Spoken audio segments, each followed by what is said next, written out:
अस्सलाम वालेकुम, आदाब, नमस्कार। आप देख रहे हैं हमारा यूट्यूब चैनल हम न्यूज़ बिहार। आज हम बात करने जा रहे हैं बहादुरगंज विधानसभा से लगातार तीसरी बार चुनाव लड़ेंगे प्रोफेसर मुसव्विर साहब। राष्ट्रीय कांग्रेस पार्टी से इलेक्शन लड़े थे, उसके बाद जदयू से फिर तीसरी बार जन अधिकार पार्टी से इलेक्शन लड़े थे, और जन अधिकार पार्टी से जब इलेक्शन लड़े थे तब बहादुरगंज विधानसभा से सेकंड आए थे। और अब मुसव्विर साहब रेगुलर कोशिश करते आ रहे हैं। हार या जीत मुकद्दर की बात है, लेकिन रेगुलर कोशिश करते आ रहे हैं। बहादुरगंज विधानसभा से हमेशा स्ट्रगल करते आ रहे हैं कि हमको कभी ना कभी यहाँ के लोग हमको चुनेंगे और विधायक बनाएंगे। प्रोफेसर मुसव्विर साहब, आपका बहुत बहुत स्वागत है हमारे यूट्यूब चैनल में। हमसे हमारे जो व्यूअर है ये जानना चाहते हैं कि आप जो अब की बार है क्या रणनीति अपनाएंगे चुनाव जीतने के लिए? देखिए, चुनाव में यार रणनीति की बात नहीं है। मुझे कोई रणनीति बनाने की आवश्यकता भी नहीं है। जनता का अपार समर्थन हमको है। जब भी हम चुनाव हारे हैं, टेक्निकली चुनाव हारे हैं, साजिश के तहत चुनाव हारे हैं, उसकी मुझे चिंता नहीं है। मैं जनता के बीच सब दिन बिना कोई प्रतिनिधि बने लगातार पिछले 30-35 साल से मैं जनता के बीच में हूँ। और यहाँ के सिर्फ बहादुरगंज विधानसभा ही नहीं, किशनगंज के ज्वलंत मुद्दे हैं, चाहे वो मानंदा बेसिन का हो, अलीगढ़ यूनिवर्सिटी कैंपस का हो, या अनुमंडल का हो, प्रस्तावित प्रखंडों का हो, सुरजापुरी आरक्षण का हो, जितने सारे मुद्दे हैं हम अपने स्तर पर अपनी ताकत के बुनियाद पर हमने हमेशा उठाया।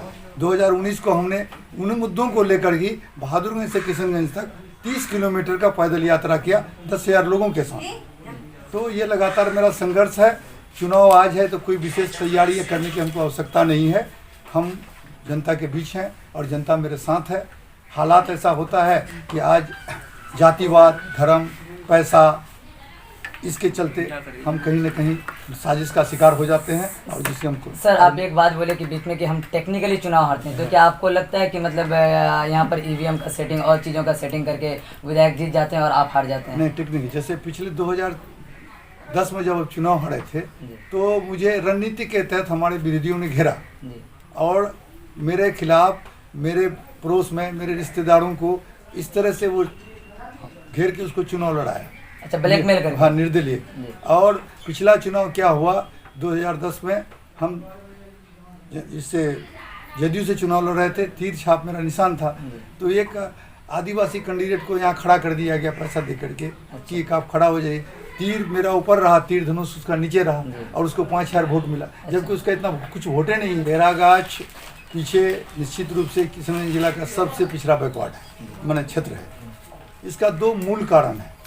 एक मूल कारण कि टेरागाछ किशनगंज जिला में रहने के बावजूद भी अररिया से टेक रहा और अररिया से विधानसभा टेक रहने के चलते अररिया में उसको इम्पोर्टेंस नहीं दिया गया, पहली बात।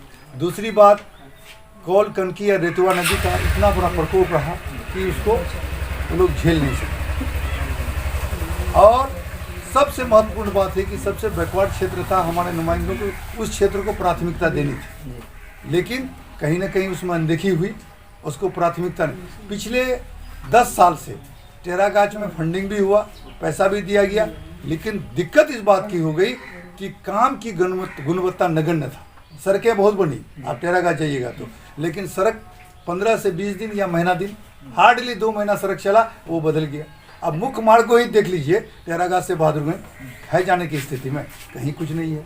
अच्छा सर, एक सवाल बीच में ये आता है कि सोशल मीडिया के माध्यम से पता चल रहा है कि आप शायद जन अधिकार पार्टी को छोड़ करके एमआईएम में जा रहे हैं, ये कहाँ तक सही है सर? देखिए, सोशल मीडिया तो भाई मन की बात है, कोई आदमी कुछ बोल सकता है, कोई कह सकता है। मैं जन अधिकार पार्टी में हूँ और हम लोग भी गठबंधन की बात कर रहे हैं, चाहे थर्ड फ्रंट के रूप में हो, चाहे महागठबंधन में हो। अगर इस तरह की बात होती है, और राजनीति में तो परिस्थिति है, खासकर किशनगंज जिला में वही लोग राजद के वोटर हैं, वही कांग्रेस के वोटर हैं, वही जदयू के वोटर हैं। ये परिस्थिति के हिसाब से वोटर बदलता है। वोटर एक ही है, सपोर्टर एक ही है। यहाँ पर क्या हो जाता है पिछले 25-30 साल से कि इलेक्शन आते आते लोग हिंदू मुसलमान में बढ़ जाता है और एक धारा ले लेता है। उसमें जो कैंडिडेट अच्छा रहे नहीं रहे, उसकी जो उपयोगिता यहाँ है कि नहीं है, वो कैंडिडेट कुछ कर सकता है कि नहीं है, वो कुछ नहीं देखते हैं लोग। पार्टी भी नहीं, दो धारा में जो भाजपा के अगेंस्ट में जो मजबूत कैंडिडेट है उधर वोट डालते हैं। आप कहना चाह रहे हैं कि सेकुलर वर्सेस सांप्रदायिक की लड़ाई हो जाती है? हो जाती है। अच्छा, जिसके चलते मैं जन अधिकार से हूँ, निश्चित रूप से अभी अगर न हमारी पार्टी न सत्ता में है न विपक्ष में है, हमारा नेता लगातार लड़ रहा है। मैं दावे के साथ कहता हूँ पूरे भारतवर्ष में, बिहार में नहीं, पूरे भारतवर्ष में अगर जो मुद्दों को लेकर लड़ाई करता है या दुख और सुख में जो हाजिर होता है तो हमारे माननीय नेता श्री पप्पू यादव जी हैं। लेकिन जब वोट की बात आएगी तो आप लोगों को भी लोग कहता होगा कि कौन पार्टी से लड़ूं, जैसा कि आपने सवाल किया। मैं जिस पार्टी में उसी से लड़ना चाहता हूं, लेकिन मेरा भी यह है, क्योंकि आपको पहले मैं बताया कि यहाँ पार्टी कुछ नहीं होता है, लास्ट में जाके 2 धाड़े में लोग बढ़ जाते हैं। तो हम लोग एक रणनीति बना रहे हैं, उसके तहत गठबंधन की बात महागठबंधन से भी चल रही है, फिर नहीं तो थर्ड फ्रंट की बात हुई, और फिर राजनीति में कुछ भी संभव है। राजनीति में सत्ता को जाने के लिए आज बड़े बड़े नेता चले जाते हैं। कांग्रेस जैसी पार्टी आज महाराष्ट्र में शिवसेना के साथ सरकार चल रही है, कांग्रेस के विधायक आज सत्ता के लिए भाग गए। तो मैं किशनगंज के हित के लिए, बहादुरगंज के हित के लिए, बहादुरगंज के नौजवानों के, किशन सीमांचल के नौजवानों के हित के लिए मुझे जो भी करना पड़ेगा मैं करूँगा। अच्छा सर, बहादुरगंज के ऐसे विधायक के सामने आप इलेक्शन लड़ रहे हैं जो 4 बार से यहाँ के मौजूदा विधायक हैं, आपके पास कौन ऐसा मुद्दा है जिसको लेकर आप उनको हरा सकते हैं? ऐसा कोई मुद्दा है आपके सामने? यह मुद्दा ही मुद्दा है। ये 4 टर्म से विधायक जीतने के बाद इन्होंने कुछ नहीं किया, ये रूटीन वर्क किया। जैसे रूटीन वर्क हाजिरी बनाना और चले आना, फंडिंग हुआ जिला में काम होना।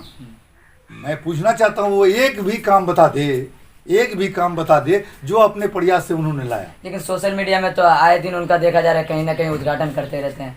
आप खुद जानिए, आप तो सोशल एक्टिविस्ट हैं, आपको जानना चाहिए कि आज बाढ़ पीड़ित से लोग मर रहा है, नदी कटान से घर चला गया, तो हमारे विधायक, माननीय विधायक जी को शिलान्यास के बिना रोड नहीं बन सकता है क्या? शिलान्यास, जबकि इसका शिलान्यास माननीय मुख्यमंत्री ने रिमोट से कर दिया। और प्रोटोकॉल कहता है जिस चीज का एक बार शिलान्यास होता है दोबारा नहीं होता है। ये जनता को दिग्भ्रमित कर रहे हैं। इसके शिलान्यास करने और नहीं करने से कोई फर्क नहीं पड़ता है। जो सैंक्शन हो गया, जो रोड पास हुआ उसका काम होगा। ये लोगों को दिखाता है हार पान के। आज लोगों के दुख दर्द में शामिल होना चाहिए कि वो अभी 3 दिन पहले की बात है, लौचा पुल के नीचे जो लोग बसे हुए हैं उसका घर जमीन नदी में विलीन हो रहा था और वो झियाकट्टा घाट में सिलपट लगा रहे थे, हार मान रहे थे। तो ये मैं क्या कर सकता हूँ, जनता को पूछना चाहिए। अच्छा सर, क्या जनता की सेवा के लिए इलेक्शन लड़ना ही मुख्य मुद्दा होता है कि इलेक्शन लड़के ही जनता का सेवा किया जा सकता है? जी नहीं, मैं इसको नहीं मानता। लेकिन जो ज्वाल महत्वपूर्ण मुद्दा है उसको जब तक आपको सत्ता में नहीं जाइएगा, सत्ता में जहाँ तक मेरी बात है, मैं लगातार 35-40 साल से मैं एक मेंबर भी नहीं रहा, न मुखिया रहा, न समिति रहा, जिला परिषद रहा, न प्रमुख रहा, न विधायक रहा, न सांसद रहा, लेकिन लगातार जनता की सेवा में कार्यरत रहा। अच्छा, आपका कोई ऐसा काम जो बता दीजिए कि जिसकी वजह से आप वोट मांग सकते हैं? जी हाँ, मेरा काम लगातार ये है कि सबसे पहले मैं पढ़ते पढ़ते जब एमए का एग्ज़ाम दे के मैं आया 1984 में, तो यहाँ एक मात्र नेहरू कॉलेज था जहाँ पर कुछ सब्जेक्ट की पढ़ाई होती थी, सिर्फ आर्ट फैकल्टी में, साइंस ना था न कॉमर्स था। कुछ लोगों ने कहा कि यहाँ साइंस और कॉमर्स का हमारे गरीब बच्चे कैसे पढ़ेंगे। तो मैंने एक स्टूडेंट के रूप में, मेरा रिजल्ट भी नहीं हुआ था, अपने कुछ साथियों को बुलाया और एक तय किया कि यहाँ पर एक कॉलेज होना चाहिए। हम लोगों ने यहाँ की जनता के सहयोग से, खास करके पलासवनी लोग वाले जो हैं उनसे ज़मीन मांग करके, उनके सहयोग से हम लोगों ने इस चीज़ को करके एक कॉलेज बना लिया। आज देखते हैं बहादुरगंज कॉलेज किशनगंज जिला में नहीं, बिहार में अपना अस्तित्व रखता है, पूरे बिहार में अपना एक वजूद रखता है। हमारे यहाँ से हजारों की संख्या में बच्चे पढ़ के, आज हमारा बच्चा है, आज डॉक्टर है, इंजीनियर है, जामिया में लेक्चरर है, दिल्ली यूनिवर्सिटी में लेक्चरर है, विदेश में है। इस कॉलेज का बहुत सारी बच्चियाँ हमारा जो पढ़ना नहीं पढ़ सकती थी, अगर ये कॉलेज नहीं होता तो वो पढ़ के आज अलग अलग टीचर में है, सेविका में है, सहायिका में है, बहुत सारे जॉब्स में है। अच्छा सर, इन राजनीति के सवालों से हट करके हम आपसे एक सवाल पूछना चाहते हैं, क्योंकि आप प्रोफेसर भी हैं। 35 साल बाद शिक्षा नीति में कुछ बदलाव किया गया है, जिनका पहले फॉर्मूला होता था 10+2, अब वो 5+3+3+4 का फॉर्मूला में तब्दील हो गया। क्या ये लोगों के लिए बनाया गया या आरएसएस का एजेंडा है? देखिए, इसमें कहीं ना कहीं तो गुप्त एजेंडा है, लेकिन ये अच्छी बात है कि मैट्रिक को, बोर्ड को समाप्त करके बोर्ड 12वीं कर दिया गया। ये लड़कों को बोझ कम होगा और एक सिस्टम को भी एक अच्छा वे मिलेगा। इससे मैं सहमत हूँ कि मैट्रिक बोर्ड को अनावश्यक लोगों को परेशान किया था, लड़कों का मानसिक रूप से और आर्थिक रूप से भी उसका शोषण हो रहा था।